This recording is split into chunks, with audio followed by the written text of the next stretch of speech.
Wanna have American accent, wanna speak like them, wanna speak like American people but don't know how to do it? Follow attentively this video then till the end and you will know how to do it, how to reach your goal.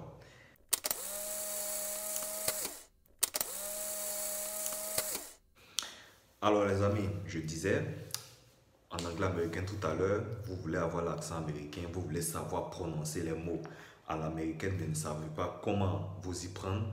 Restez attentif jusqu'à la fin de cette vidéo. Ensuite, vous allez comprendre comment est-ce que cela fonctionne. J'ai pris le temps de noter quelques mots qu'on va prononcer aujourd'hui ensemble de façon américaine. Suite à la demande d'un abonné, d'ailleurs, je te dis merci pour ton commentaire. Donc, cette vidéo est en partie dédiée à toi. Voilà, sur notamment comment est-ce qu'on prononce certains mots, c'est-à-dire certains mots britanniques, c'est-à-dire du britannique à l'américaine en fait. On va prononcer ça.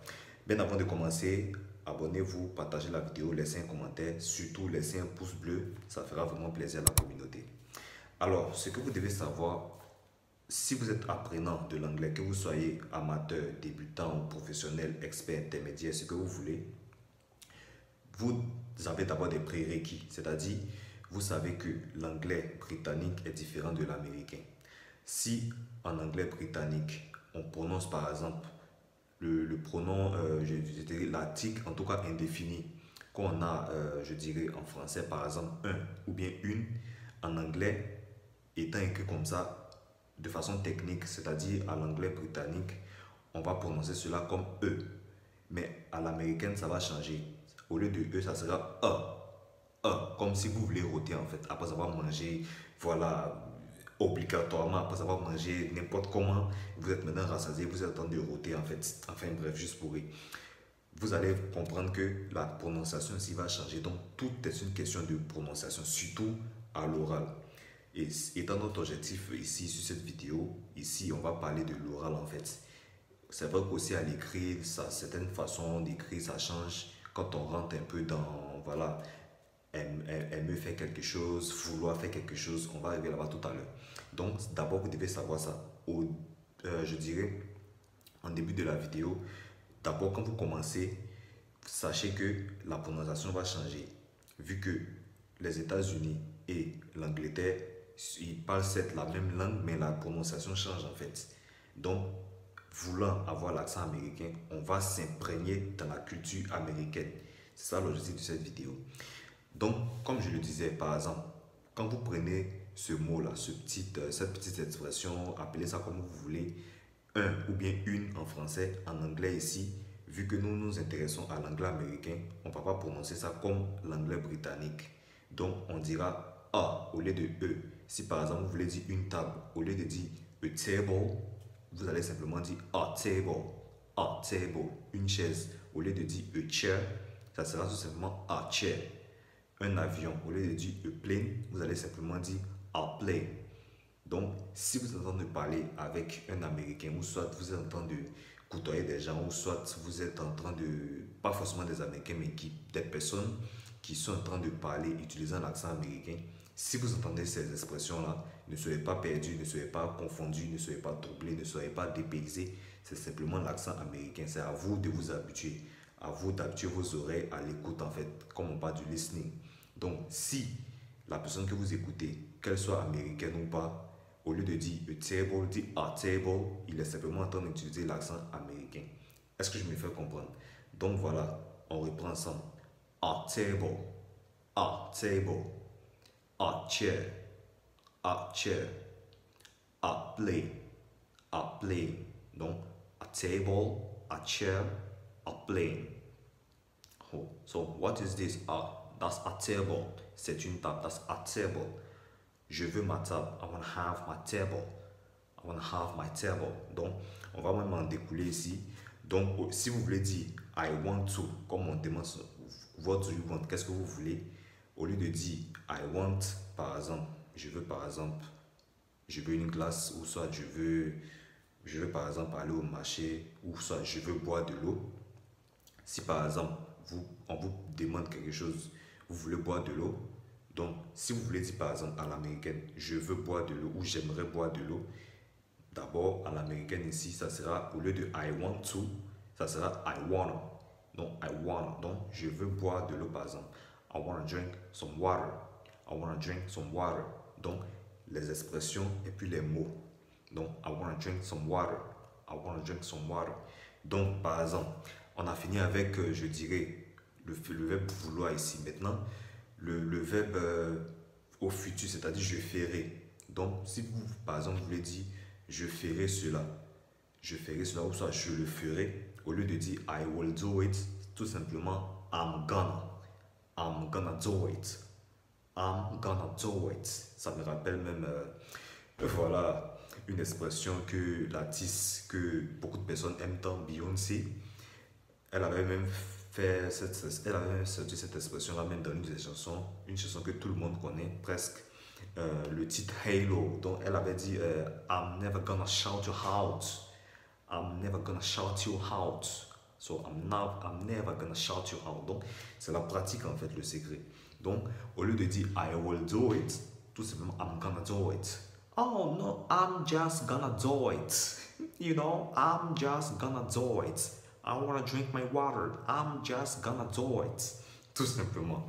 Maintenant, aussi cette expression qu'on entend aussi le plus souvent, l'expression pour toi. Donc ici, la proposition pour ici, en anglais c'est for. For, F-O-R, for. Maintenant, toi, ici c'est you. Ça, c'est ce qu'on entend de façon technique.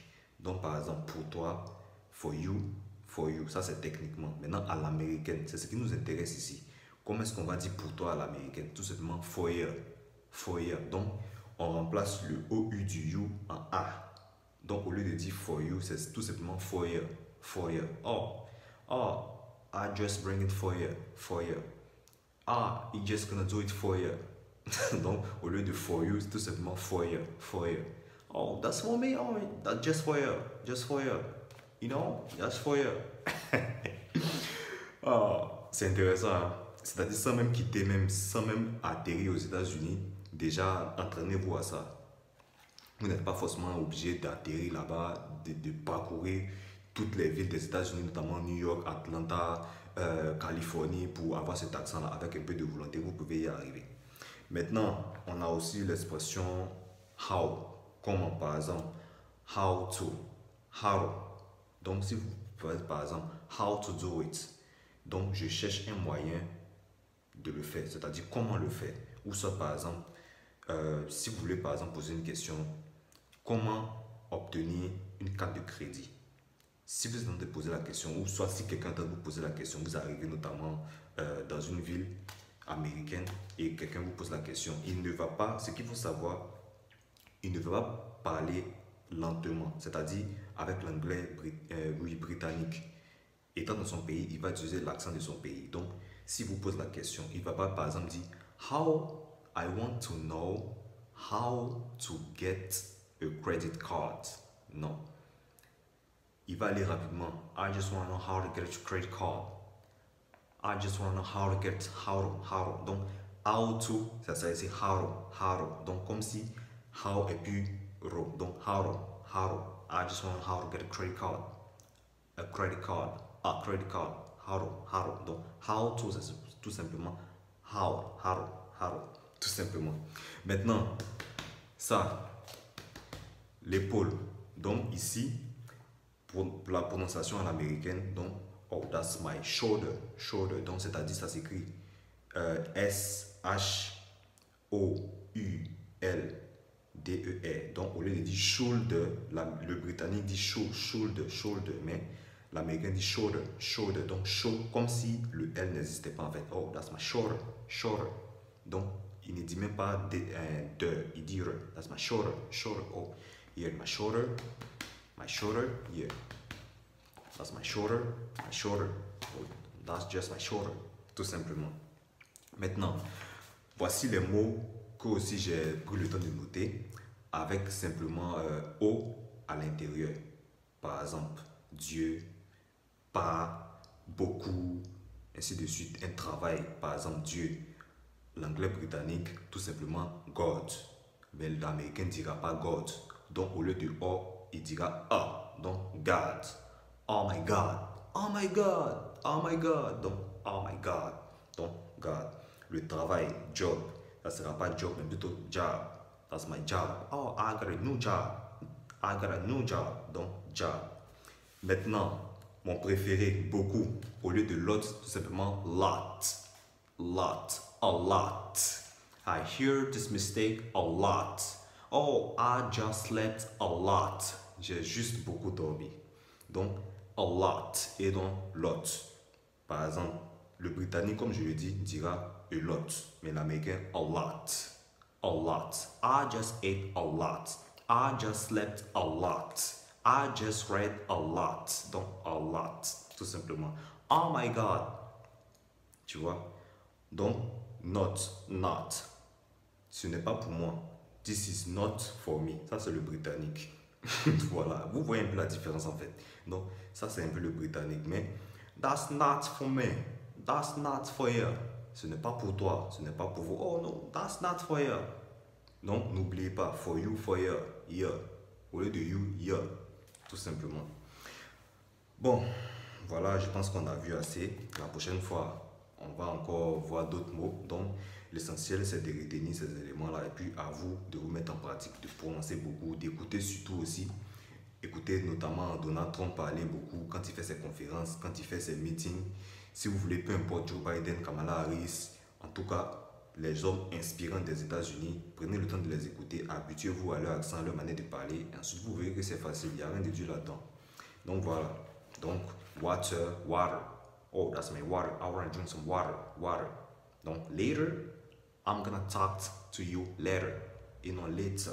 Moi, je ne dis pas later. Quand je veux parler à l'américaine, je ne dis pas later. Je dis later, later, later. Donc, je ne dis pas aussi water. Je dis water, water. Je ne dis pas shoulder, shoulder, shoulder. En bonus, je ne dis pas bottle. Je dis bottle, bottle, bottle. I drank a bottle of Jack. I just drank a bottle of Jack. So, thanks a lot for watching and see you soon. Bye.